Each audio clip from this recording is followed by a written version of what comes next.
আজ বানাচ্ছি খুব সহজভাবে আলু দিয়ে চিকেন কারি। এইভাবে বানালে খেতে খুব অসাধারণ লাগে। প্রথমে চিকেনটাকে ম্যারিনেট করব। এখানে আমি নিয়েছি উইথ বোন চিকেন 1 কেজি, নিয়েছি 2টো মিডিয়াম সাইজের পেঁয়াজ কুচি, টমেটো 1টা, চেরা কাঁচা লঙ্কা 7-8টা, নুন 1/2 টিস্পুন, হলুদ গুঁড়ো 1/2 teaspoon, Kashmiri red chilli powder 2 teaspoon, জিরে গুঁড়ো 2 টিস্পুন, ধনে গুঁড়ো 2 টিস্পুন, গোলমরিচ গুঁড়ো 1 টিস্পুন, আদা বাটা 1 টেবিল স্পুন, রসুন বাটা 2 টেবিল স্পুন আর 2 টেবিল স্পুন মাস্টার্ড অয়েল। এগুলো সব খুব ভালো করে মাখিয়ে 30 মিনিটস রেখে দেব।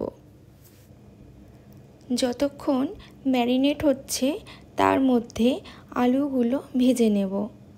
কড়াইয়ে 8 টেবিল স্পুন মতো তেল দিয়ে তেলটা গরম করে তাতে আলুগুলো ছেড়ে দেব। এবার 1/2 টিস্পুন নুন ও 1/4 টিস্পুন হলুদ গুঁড়ো দিয়ে আলুগুলো খুব ভালো করে ভেজে তুলে নেব। এরপর ওই তেলেই 2-3টে তেজপাতা, 2টো ছোটো এলাচ, 2টো বড় এলাচ, 1টা স্টার অ্যানিস, 2টো দারচিনি, 7-8টা লবঙ্গ, 3-4টে শুকনো লঙ্কা ফোড়ন দিয়ে তাতে দিয়ে দেব 2টো মিডিয়াম সাইজের পেঁয়াজ কুচি। পেঁয়াজ কুচি দিয়ে একটু ভেজে দিয়ে দেব পরিমাণ মতো নুন। ভাজার সময় নুন দিয়ে ভাজলে পেঁয়াজ খুব তাড়াতাড়ি নরম হয়ে যায়।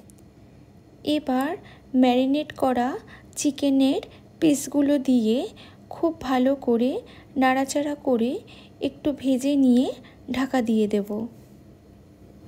2-3 মিনিট পর ঢাকা খুললে দেখবে চিকেন থেকে বেশ কিছুটা জল বেরিয়েছে।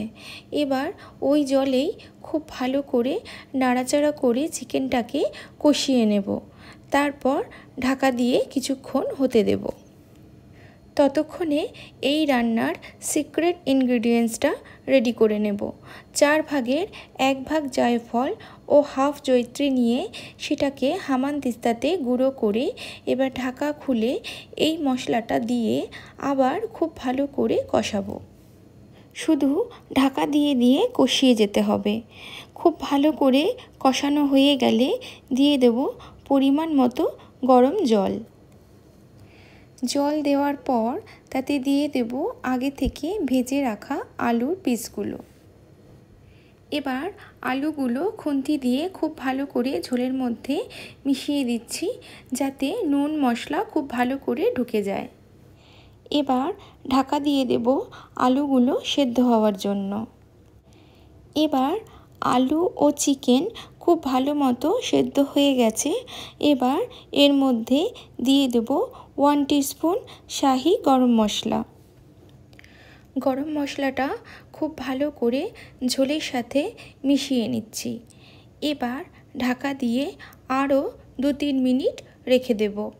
2-3 মিনিট পরই রেডি আমাদের আজকের রেসিপি আলু দিয়ে চিকেন কারি উইথ সিক্রেট মশলা। আজকের রেসিপি আপনাদের কেমন লাগলো কমেন্ট সেকশানে অবশ্যই জানাবেন।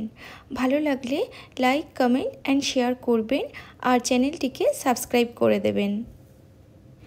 এইভাবে বাড়িতে একবার বানানো যেতেই পারে। তাহলে আজকের মতো এইটুকুই, আবার আসবো অন্য কোনো নতুন রেসিপি নিয়ে।